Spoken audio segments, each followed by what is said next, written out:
Violence हमेशा wrong होता है, लेकिन मैं कौन होती हूँ अरमान को गलत बोलने वाली। थप्पड़ मारना, अगर मैं उसकी जगह पे होती and somebody would have attacked my kids, तो maybe I would have reacted the same way. Vishal ने बोला क्या था? बोला सुंदर लगती है बहुत। उसने अगर ये बोला होता कितनी गंदी लगती है, कितनी खराब है, तो फिर मैं अंडरस्टैंड करती हूँ। उसने कॉम्प्लीमेंट ही दिया था ना भाई। Ranveer Shaurya, he is a winner भाई। जो कर रहा है सही कर रहा है, वही करता जा, डोंट लूज कॉन्फिडेंस। तो I am a huge fan of Bigg Boss. Obviously I am a very very big fan. Vishal के पेरेंट्स के बारे में पोस्ट किया था, क्योंकि डिफिकल्ट होता है जब माँ बाप आके रोते हैं और बच्चा अंदर रो रहा है। तो that was very very difficult for me to watch. मैंने पोस्ट किया था। मैं बिग बॉस 1 में थी, फिर उसके बाद और 3 बार आई हूँ बिग बॉस में, किसी के कंपेनियन बन के, फिर 14 सीजन में खुद बन के। तो I am a huge fan of Bigg Boss. Obviously I am a very very big fan. That is big boss rules. अभी यहाँ पे ना आप रूल चला सकते हो ना हम। वो कभी कभी लोगों को वायलेंस के लिए निकाल देते हैं, बट कहीं ना कहीं उन्होंने ये भी सोचा होगा कि उसकी वाइफ के बारे में किसी ने बोला, तो that was a natural instinct.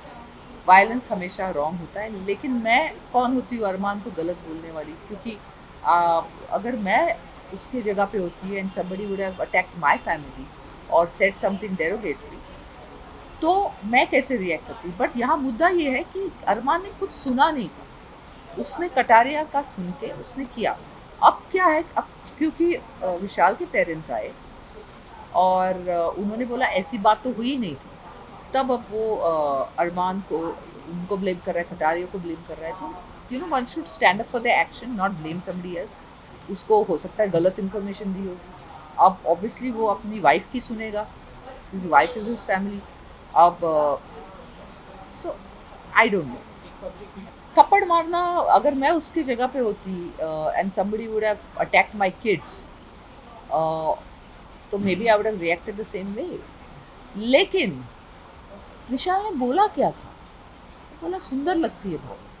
उसने अगर ये बोला होता कितनी गंदी लगती है, कितनी खराब है, तो फिर मैं अंडरस्टैंड करती हूँ। उसने कॉम्प्लीमेंट ही दिया था ना भाई।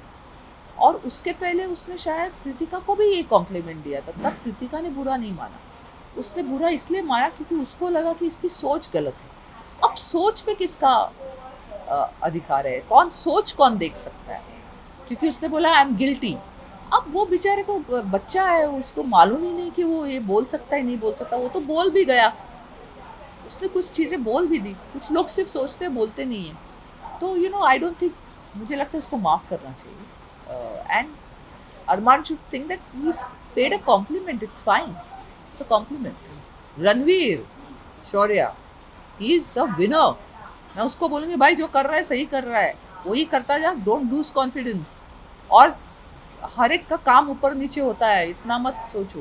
तुमको बहुत काम मिलेगा। हैट्स ऑफ टू यू यार रणवीर के, तुम अभी भी अपने स्टैंड पे खड़े रहते हो। I completely adore that guy, absolutely. Ranveer sure it for the win. तो मैं यहाँ नहीं होता। हाँ, वो बहुत दिल को छू गई बात, क्योंकि आपको ये अंडरस्टैंड करना चाहिए कि बहुत काम जो डिजर्विंग लोग हैं हमारी इंडस्ट्री में, उनको मिल नहीं रहा है। नए नए लोगों को मिल रहे हैं, जो इंस्टाग्राम या यूट्यूब के, जिनके फॉलोइंग ज़्यादा है।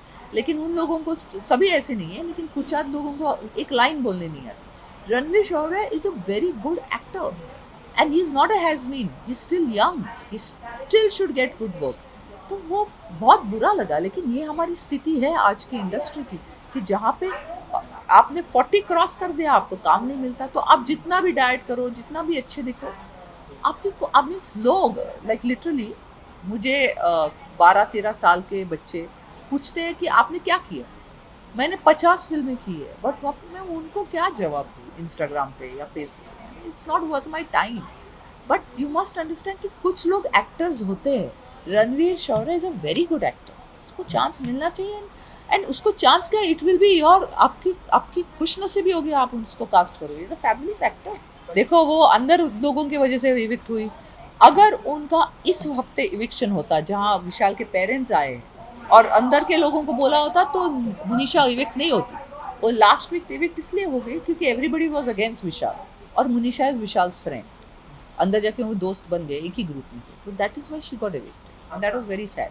एक्चुअली बिग ब्रदर का फॉर्मेट यही है कि अंदर वाले ही आपको इविक्ट करते हैं, बाहर वाले करते नहीं। अगर आप यूएसए का बिग ब्रदर देखो तो that's the actually original format. अब हमारे इधर बाहर वाले ऑडियंस वाले इविक्ट करते हैं, तो आई थिंक इट्स फेयर।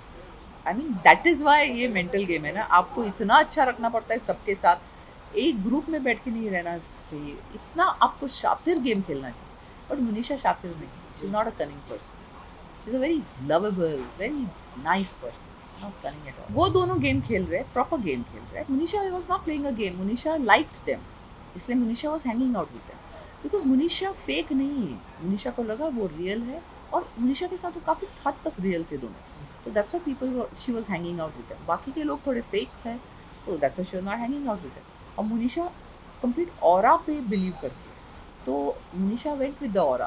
और विशाल और कटारिया का पहला नाम क्या है? लव लव ओ लवकेश ना, sorry Lovekesh Kataria, sorry Lovekesh Kataria, I am sorry. Lovekesh को का ऑरा उनको पसंद आया, they were pretty real with, that's why she was hanging out with.